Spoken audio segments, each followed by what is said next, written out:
Para realizar o exame físico, a enfermeira utiliza os seus órgãos dos sentidos, juntamente com instrumentos próprios. É necessário que a examinadora reconheça os sinais clínicos através dos recursos da semiologia, que são inspeção, palpação, percussão e ausculta. O exame físico divide-se em exame físico geral e específico dos sistemas. O exame físico geral revela o paciente externamente. A avaliação é feita por meio da inspeção e, em algumas situações, da palpação. A primeira avaliação que é feita do paciente visa obter informações sobre o seu estado geral. Isso é feito avaliando a repercussão a partir da resposta do indivíduo à doença.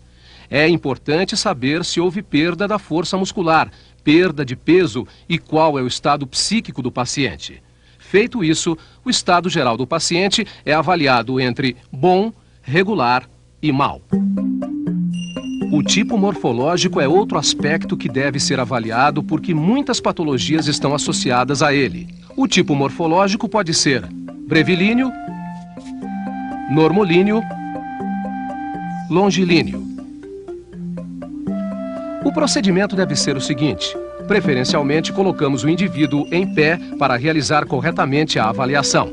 Em seguida, fazemos a relação do pescoço, braços, ossos frontais, mãos e dedos. O próximo passo é realizar a medida dos dados antropométricos. Os dados de peso e altura contribuem para a avaliação do estado nutricional do paciente. Os sinais vitais são dados fundamentais do exame físico, pois permitem que se estabeleçam valores básicos para o paciente, facilitando o registro de alterações das condições de saúde do mesmo.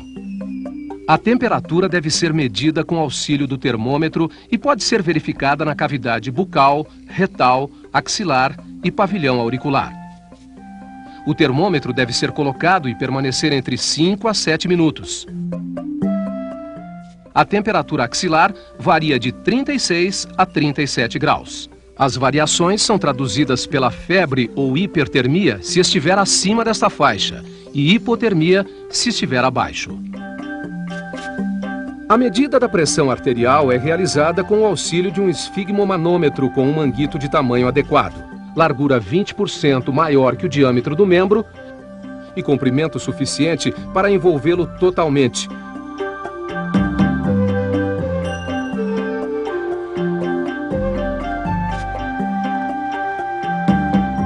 E um estetoscópio para auscultar os sons de Korotchkov, que ocorrem quando o relaxamento do manguito permite o fluxo sanguíneo na artéria que foi comprimida. A pressão arterial deve ser medida em ambos os braços e também nos membros inferiores, se for detectada alguma alteração. O pulso é medido preferencialmente na artéria radial, contando-se durante 1 minuto inteiro o número de batimentos e verificando-se as suas características. Intensidade pode ser cheio ou filiforme e ritmicidade pode ser regular ou irregular. A frequência cardíaca pode diferenciar-se do pulso devido a arritmias cardíacas. Pode ser verificada através da ausculta do pulso apical ou da visualização pelo cardioscópio, caso o paciente esteja monitorizado. A frequência respiratória deve ser verificada também durante 1 minuto inteiro, sem que o paciente tenha consciência deste procedimento para que não haja alterações. Deve-se observar também características como o ritmo e a profundidade, além de avaliar a presença de desconforto respiratório. Dados sobre o padrão respiratório e também sobre as condições de oxigenação do paciente, se em ar ambiente, em oxigenoterapia ou em ventilação mecânica, também devem ser anotados. A avaliação da facies é muito importante. Por meio da expressão fisionômica e da forma do rosto, é possível notar se algo está alterado em função de alguma patologia ou pelo uso de medicamentos. Por exemplo, geralmente a facies de um paciente renal evidencia-se por meio de edema de pálpebras e do rosto. A atitude que o paciente demonstra caracteriza o seu comportamento, que pode ser passivo ou ativo.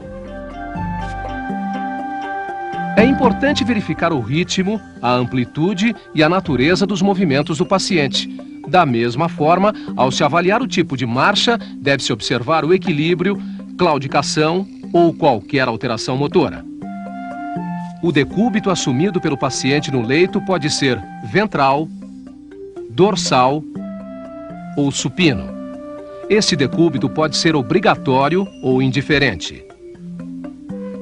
A posição do paciente no leito já pode identificar algo de muito importante.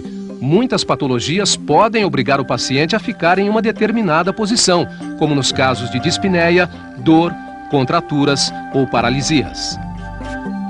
A avaliação da pele através da inspeção deve ser feita levando-se em consideração a raça e pigmentação. Avalia-se o grau de hidratação que pode ser visto na inspeção quando há uma extensão do corpo com pele ressecada. E a avaliação do turgor é feita pela formação de uma prega e a avaliação do retorno dessa pele à normalidade. Também é feita a avaliação da coloração, que deve ser realizada num ambiente claro, à luz do dia. Podemos encontrar uma pele pálida, descorada, ou ictérica, que é a pele amarelada. Também descrevemos a presença de petequias, pequenas manchas vermelhas que podem estar distribuídas pelo corpo ou em algum local delimitado. Hematomas, manchas e lesões como nódulos, máculas, pápulas, vesículas e bolhas devem ser verificados. A cianose da pele é avaliada sobretudo nas extremidades, juntamente com a perfusão periférica ou enchimento capilar das extremidades, que é verificado apertando-se a polpa digital e avaliando o tempo de retorno da circulação.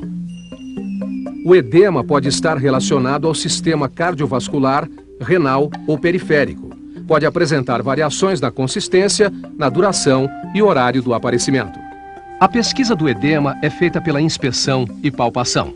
Na inspeção, vemos o aumento do volume, o desaparecimento das proeminências ósseas e também pode ocorrer o aparecimento de marcas de correntes, de roupas ou calçados.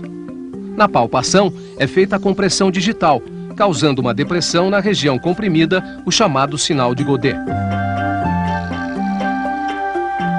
A distribuição de pelos pode estar relacionada com a idade, mas também com algumas patologias ou com o uso de medicações.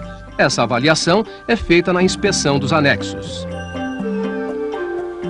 Durante a inspeção dos anexos é importante observar também as unhas do paciente. Normalmente são róseas, lisas e convexas. Algumas patologias podem deformar as unhas, como pneumopatias crônicas, cardiopatias congênitas ou até infecções, como as micoses. As mucosas devem ser inspecionadas com bastante rigor, verificando-se a sua coloração e hidratação. A presença de icterícia ou descoramento é evidenciada na mucosa ocular e a cianose apresenta-se frequentemente nos lábios e na língua.